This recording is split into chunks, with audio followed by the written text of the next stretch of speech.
Hello everybody, welcome to Seb Reviews. Today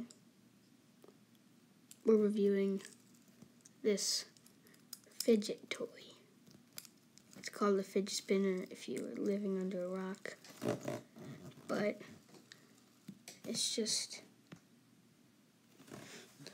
overall a cool toy.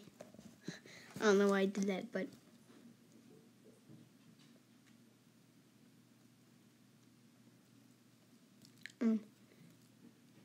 pretty nice when you spin it, and if you do it like this,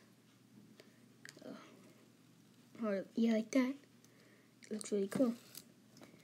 And it's like a wire, and it's like a wire in that shape.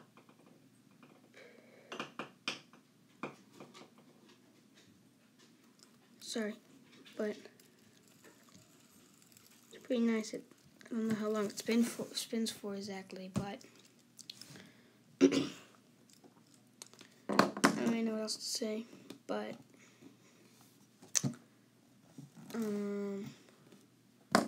like and subscribe and turn on notifications because I don't upload on the schedule. I would give you the package if I had it, but I left it downstairs. So, goodbye.